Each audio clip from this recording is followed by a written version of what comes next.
They never meant for me to come. The ivory envelope arrived 3 weeks late, edges bent like it had been passed around before anyone bothered mailing it. My name, Clara Hayes, was written in tight, impatient cursive. No warmth, no flourish, just obligation. My younger brother Ethan was getting married at a luxury estate outside Santa Ynez, a place known for its vineyards and private airstrips.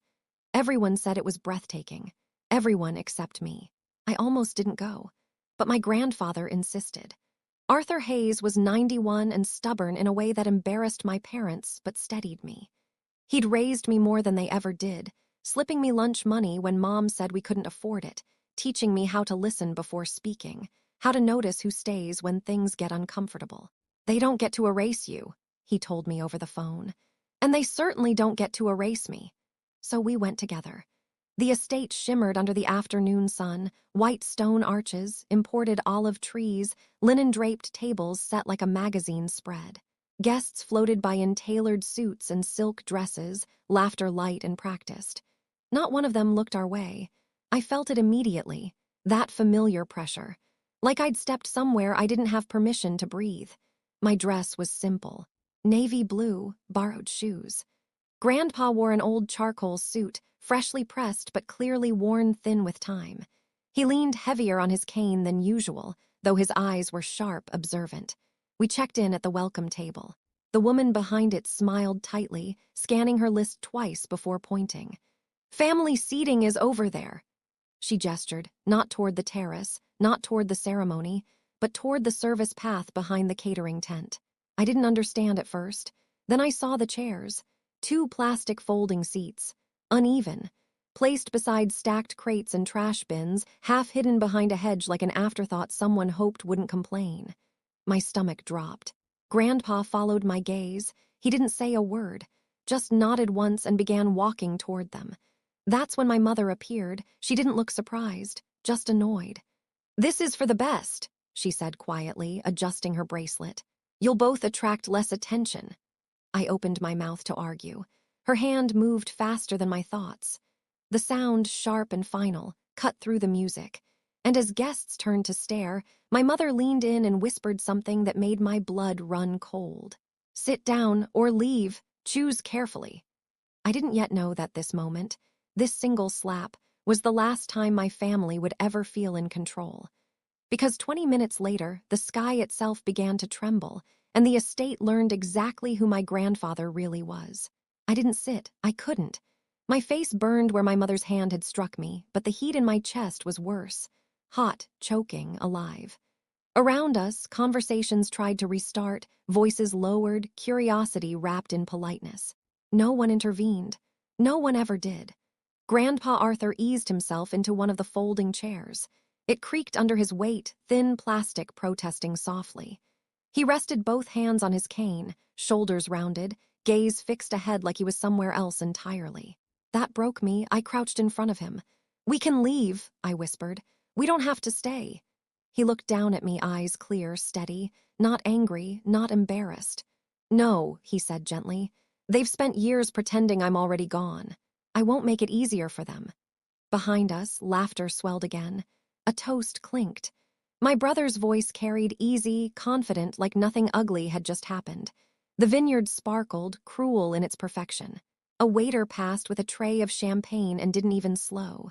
That's when I noticed something strange. People were watching not us but the sky. The hum came first.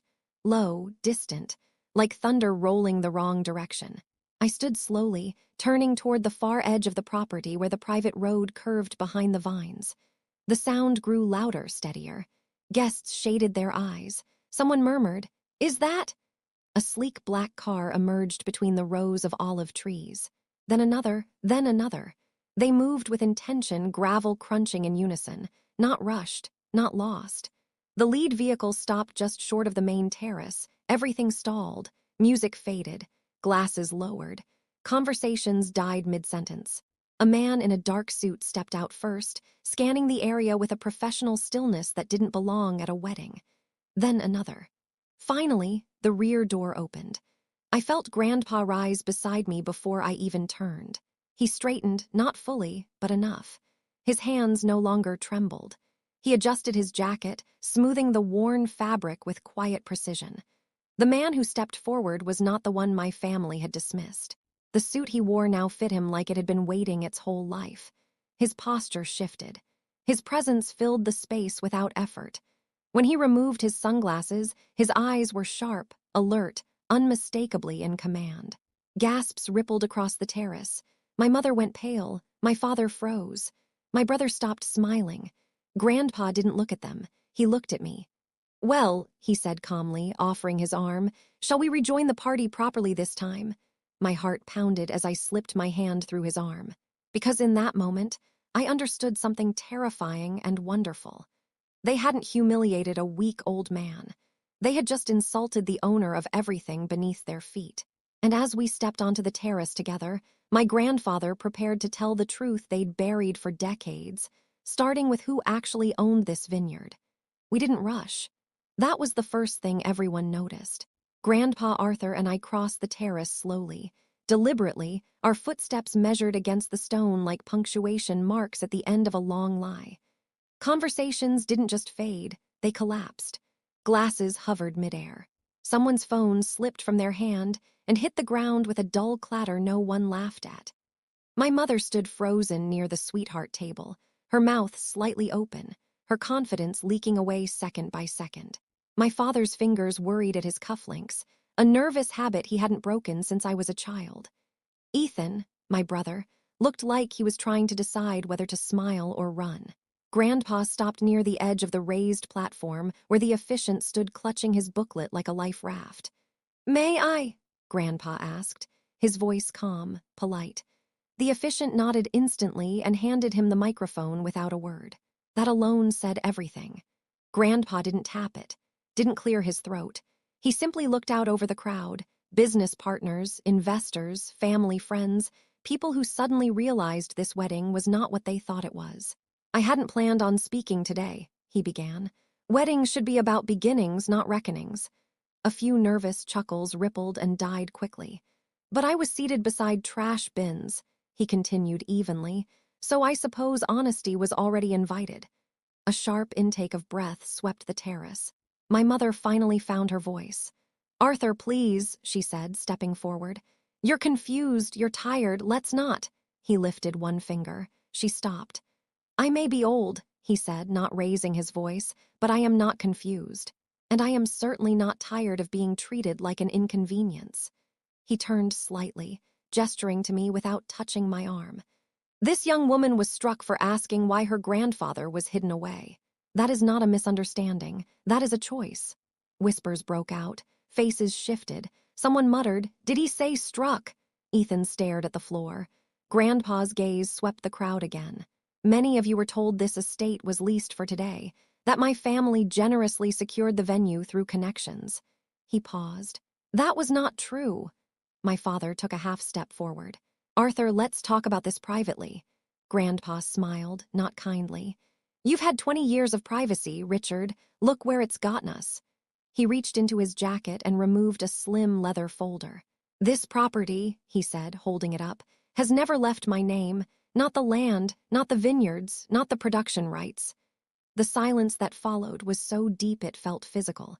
My mother's face drained of color. "And as of last month," Grandpa continued, "neither has the controlling trust." Ethan's head snapped up. "What?" Grandpa finally looked at him. "You should ask yourself why your wedding planner never met the owner." My pulse roared in my ears. Because I knew, before he said another word, that this wasn't just a correction. It was a dismantling. And then my grandfather opened the folder and revealed the document that would end my brother's wedding and my parents' control in a single breath. The folder opened with a quiet snap that somehow sounded louder than the slap had earlier. Grandpa Arthur slid a single document free and held it up, not theatrically, not triumphantly, just steadily, as if the truth itself carried enough weight. The paper trembled slightly in the breeze rolling off the hills, but his grip didn't. "This," he said, "is the amendment your father hoped I'd forget." My father lunged forward before he could stop himself. "Arthur, don't. You don't remember signing anything like that." Grandpa turned to him slowly. "I remember very well refusing." A murmur rippled through the guests. Chairs scraped. Someone near the back whispered, "This is getting ugly." "It was drafted while I was hospitalized," Grandpa continued, voice calm, lethal. "Sedated, unable to review, unable to consent." My mother shook her head sharply. "That's not fair. We were protecting you, protecting the family." "No," Grandpa said. "You were protecting access." He angled the document toward the crowd. "This amendment attempted to transfer managerial authority to my son and his wife under the claim of cognitive decline." My chest tightened. "However," he added, "it was never filed." My father's face collapsed. "What? The attorney declined," Grandpa said. "Ethics, he called it. He contacted me once I recovered." Ethan stepped forward, panic bleeding into his voice. "Why didn't you say anything?" Grandpa looked at him for a long moment. "Because I wanted to see who you'd become when you thought I was powerless." That landed like a blow. "And I saw enough." He slid the first document back into the folder and pulled out another. "This," he said, "is the executed transfer." My heart stuttered. "Effective 30 days ago, all operational control, voting rights, and estate authority were reassigned." My mother laughed, sharp, brittle. "To who?" Grandpa didn't answer immediately. He turned to face me. I felt every eye swing in my direction. My skin prickled. My mouth went dry. "To Clara," he said simply. "My granddaughter." The sound that followed wasn't a gasp, it was chaos. Ethan swore. My mother staggered back as if struck.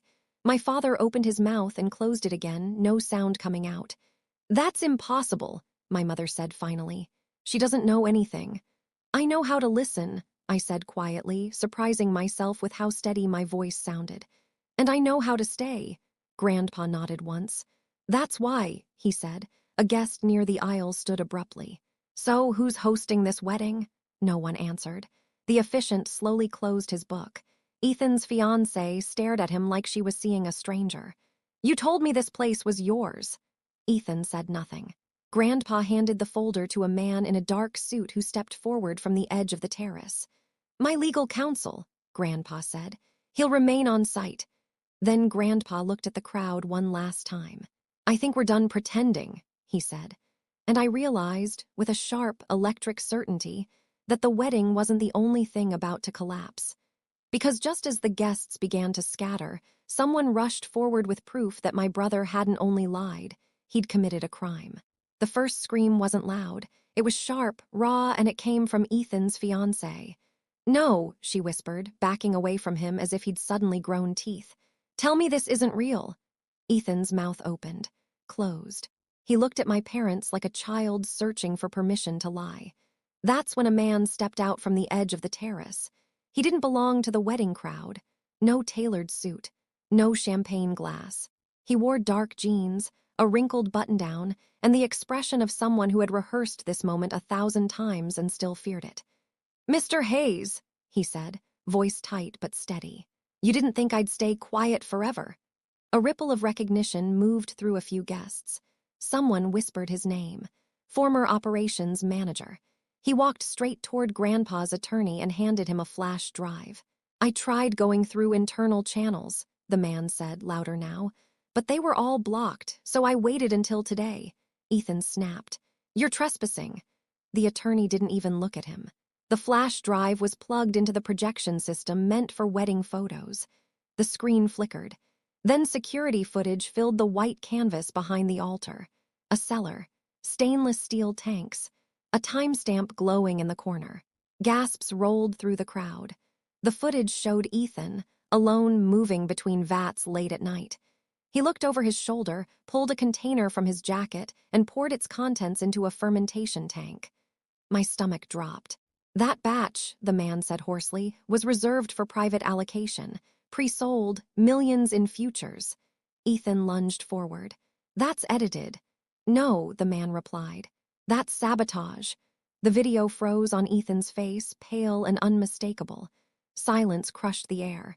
Ethan's fiancée covered her mouth, tears spilling freely now. "You said the losses were weather-related." "I was fixing it," Ethan shouted. "You don't understand the pressure, the expectations, the entitlement," I said quietly. Everyone turned. "You were willing to destroy something that took generations to build." I continued, my hands trembling but my voice firm, just so you wouldn't look incompetent. My mother rushed forward. This doesn't prove intent. He was protecting the brand. By poisoning it, someone scoffed. A guest near the front stood. I'm an investor, he said coldly, and I want law enforcement notified. More voices followed. Yes, this is criminal. We're exposed. Ethan's world cracked apart in real time. Grandpa didn't raise his voice. He didn't need to. This wedding is over, he said simply, and so is your access to my legacy. Security moved in. As Ethan was escorted away, he turned once, eyes wild, desperate. You did this, he spat at me. I met his gaze. No, I said. You did. And just when I thought the worst was over, my grandfather leaned in and whispered the final truth, one that would change my name, my future, and my family forever. The estate emptied quickly after that. Not all at once, slowly, painfully, like people leaving a disaster scene they didn't want to be associated with. Heels crunched against gravel, doors slammed, engines started. Conversations stopped mid-sentence and never resumed. By sunset, the vineyard felt hollow. I stood near the fountain, arms wrapped around myself, watching the last of the guests disappear down the private road. Somewhere in the distance, I heard raised voices, my parents arguing with security, lawyers speaking in clipped tones, phones buzzing with messages that would never undo what had happened. Grandpa Arthur found me there. He looked tired now, truly tired. The strength that had carried him through the confrontation finally loosened its grip, and for a moment he looked every one of his years. I didn't plan for you to inherit chaos, he said quietly, sitting beside me on the stone ledge. I swallowed. I didn't plan to inherit anything, he smiled faintly. That's why you're ready. The night air smelled of crushed grapes and damp earth. Lanterns flickered overhead, forgotten decorations swaying in the breeze. I need you to understand something, he continued. This wasn't revenge, it was correction. I nodded, though my chest felt tight. They're saying it was all impulsive, that you acted out of anger. They would, he replied calmly. They always confuse consequences with cruelty. He reached into his jacket again, slower this time, and pressed a slim envelope into my hands. Inside was a single page. A name, my name, but not the one I'd grown up with. Clara Hayes, he said softly, was what your parents gave you. My heart thudded. But this, he said, tapping the paper, was what your grandmother wanted. Written in elegant, looping script was another name, older, heavier with history. Clara Hayes Carmichael, I whispered. She never stopped believing you'd come home to it, Grandpa said, even when they tried to make you forget. Tears burned my eyes, but I didn't let them fall. What happens now? I asked. He looked out over the darkening vineyard. Now they'll try to take it back, through courts, through stories, through pressure. My pulse quickened. And you? I asked. He met my gaze. I'll stand beside you as long as I can. But the vineyard, this family, it's yours to redefine. A shout echoed from the main house. My mother's voice, sharp, furious, breaking. I flinched instinctively. Grandpa placed his hand over mine. Firm, steady. You don't answer to that anymore, he said. For the first time, I believed him. I looked down at the paper again, the name, the promise, the weight of it, and I knew this wasn't the end. The attack didn't come quietly. It arrived the way my parents always did, through appearances. By morning, my phone was vibrating nonstop. Missed calls, voicemails I didn't open. Messages from distant relatives who'd never learned my birthday, but suddenly wanted to check in. By noon, the headlines followed. Family feud erupts AT luxury wedding elderly billionaire. MANIPULATED BY granddaughter questions raised over sudden estate transfer. I read them in silence, seated at the long oak table in Grandpa's study. The room smelled of old books and lemon polish. His cane rested against the desk like a sentry. They're moving fast, I said. Grandpa nodded. They always do. My parents hadn't wasted a second. Press statements framed me as unstable, opportunistic. A forgotten granddaughter who'd returned conveniently just as controls shifted. They hinted at coercion, at elder abuse, at deception. It hurt more than I expected. Not because strangers believed it, but because I knew how deliberately my parents were choosing to burn me to save themselves. Our legal team worked around the clock. Calls buzzed in and out of the room. Documents were printed, reviewed, stamped. Every signature felt like a step deeper into a world I'd never asked to enter. By afternoon, a courier arrived with the first formal challenge. Petition to contest capacity. Motion to freeze assets. Emergency injunction requested. I stared at the papers until the words blurred. "They're trying to bury you under process," Grandpa said gently, "hoping you'll fold." "I won't," I said, but my voice shook. That evening, as the sun bled orange over the vines, a familiar car crept up the drive. My mother stepped out alone. No pearls, no smile. She looked smaller without an audience. "I just want to talk," she said, standing at the gate. I didn't move toward her. "You humiliated us," she continued. "You could still fix this. We can say it was a misunderstanding. We'll give you a settlement, quietly." "A payoff," I said. "A lifeline," she corrected. I felt something inside me settle hard, immovable. "You slapped me," I said calmly. "You hid my grandfather like trash. You lied to the world." She scoffed. "That's family." "No," I replied. "That's fear." Her face hardened. "If you don't walk away, I will make sure you lose everything." I met her eyes without flinching. "Then do your worst," I said. "I'm done being small." She left without another word. That night, I stood alone between the vines, the earth cool beneath my shoes, the stars sharp overhead. I wasn't afraid anymore, because I finally understood the truth. They couldn't destroy me unless I let them. And the next day, the evidence my grandmother left behind finally surfaced, something my parents never knew existed. The letter was hidden inside a false drawer. We found it on the third morning after the wedding that wasn't, tucked beneath old vineyard maps and tax ledgers no one had touched in years. Grandpa hadn't known it was there. That alone told me it was meant for someone patient enough to look beyond appearances. My grandmother's handwriting filled the page, soft, deliberate, unmistakably hers. If you are reading this, then the noise has finally died down. My throat tightened. She wrote about the early years, about planting vines by hand, about choosing soil over status, about watching her son and daughter-in-law slowly confuse inheritance with entitlement. And then she wrote about me. Clara listens. Clara stays. Clara remembers where she comes from. Attached to the letter was documentation, dated, notarized, unambiguous. A parallel trust, quietly established, fully legal, designed to activate only if the primary heirs attempted to seize control through deception. Our attorney exhaled slowly when he read it. "This ends the capacity challenge," he said, "and the injunction." For the first time since the wedding, I laughed, not bitterly, not sharply, relief laughed. The lawsuits unraveled quickly after that. The headlines shifted. Apologies appeared from publications that had rushed to print my parents' narrative. Investors reached out, not with suspicion, but with curiosity. The vineyard breathed again. My parents disappeared from public view. Statements were retracted. Advisors resigned. Silence, once their greatest weapon, finally belonged to me. Weeks later, Grandpa and I walked the rows at dusk. The vines were heavy with fruit, leaves whispering in the evening breeze. "You didn't burn it down," he said. "You let the rot expose itself." "I was terrified," I admitted. He smiled. "Courage usually is." We stopped near a young vine, recently planted. I knelt, brushing dirt from its base. "Grandma would have liked this," I said. "She planned for it," Grandpa replied. "For you." That night we hosted a small gathering. No champagne towers, no speeches polished to impress.